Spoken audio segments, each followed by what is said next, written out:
ওই বিসমিল্লাহ আলহামদুলিল্লাহ সুবহানাল্লাহ আহ উহ বইলা আম বিক্রি করা, ভাই এগুলো আমরা করতে পারি না ভাই, এটা আমাদের পক্ষে করা সম্ভব না। ব্যবসায় রাজনীতি যে যেটাই করুক সেটা স্বাধীনভাবে করা উচিত, তার রাজনৈতিক পরিচয়টা মুখ্য হওয়া উচিত না। কিন্তু আপনারা যেভাবে আমাকে এক্সপ্লোর করছেন, যেভাবে পচা আম আমি দিয়েছি, আমার আম পচতে পারে কিন্তু ওই আমগুলো আমার না। আমি এটা আমার জায়গা থেকে স্বীকার করছি যে আমার ফল পচতে পারে। আমি প্লাস্টিক পণ্য পাঠাই না, আমি শুকনা খাবার পাঠাই না, এটা একটা পচনশীল জিনিস পাঠাই।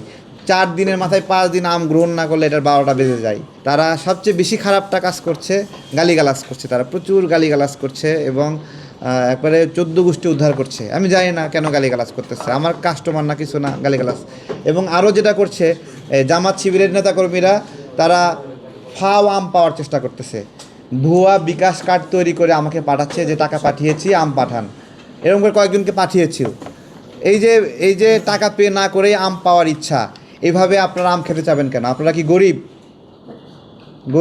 বলেন, আপনার যদি আম খাওয়ার সমর্থন না থাকে আপনার দলকে বলেন, দল তো নিয়মিত জাকাতের টাকা দেয়, তাহলে সেখান থেকে বলেন, অথবা জাকাত হিসেবে আম চান তাদের কাছ থেকে। আমার কাছ থেকে ভুয়া অর্ডার করে আপনারা আম চাচ্ছেন কিসের জন্য? আমার কাছ থেকে ফেক বিকাশের পেমেন্ট দিয়ে আম চাচ্ছেন। তো এই বিষয়গুলোই আপনাদের মাধ্যমে আজকে জানালাম। জামাতের যদি মিনিমাম কার্টেসি থাকে, সৌজন্যতা বোধ থাকে, ভদ্রতা থাকে, তাহলে তারা এই জায়গায় আমাদের আহ্বান এগুলো আর করবে না। কারণ আমরা খুবই, দেখেন, সাধারণ মানুষ চেনে না, আমরা কিন্তু এক্সপ্লোর করে দিতে পারি যে জামাত শিবিরের কারা।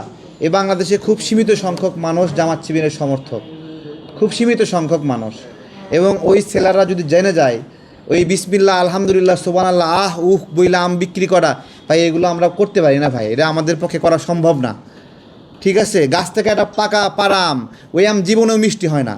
ওইটা কামড় দিয়ে যেভাবে মাটিতে ফিদা হয়ে গড়াগড়ি খায় যে এটা সবচেয়ে সেরা আম, এটা সম্ভব না। গাছ পাকা আম কোনো দিনই মিষ্টি হয় না। একটা আম গাছ থেকে পাড়ার পরে এটা রস শুকায়, রস শুকানোর পরে ধীরে ধীরে এটার মধ্যে এটা টক যে উপাদানগুলো আছে এগুলো মিষ্টিতে কনভার্ট হয়ে যায়। এর জন্য সময় প্রয়োজন, এই জন্য সময় প্রয়োজন। এভাবে গাছ থেকে আম পায়রা গড়াগড়ি করলে সেটা মিষ্টি আম হয় না। তো সুতরাং আমরা সেটা করতে পারি না। আমরা একটা স্বাভাবিক লিবারেল মানুষ এবং সুযোগ পেলে নামাজ কালাম পড়ি, এবং যখন অনেক সময় ভুলে যায়, নামাজ অনেক মিস হয়ে যায়, এগুলোও আমরা বলি যে আমরা কী ধরনের ক্যাটাগরির মানুষ। এইসব জেনে বুঝে আমাদের কাছ থেকে ফল কিনবে, না কিনবে। কিন্তু যেই কাজটা জামাত শিবিরের লোকেরা করছে, এটা ব্যবসায়িক পরিবেশটা জাস্ট দূষিত করা। বিষয়টা ওরা এরকম করছে যে ওরা ছাড়া কেউ ব্যবসা করতে পারবে না, এবং ওদের মতদর্শের যারা আছে তাদেরকে তারা না খেয়ে মারবে, তাদেরকে ভাতে মারবে, পানিতে মারবে, এইরকম একটা অবস্থা করবে। তাদেরকে কোনো ব্যবসা করতে দেবে না, কোনো কাজ করতে দেবে না।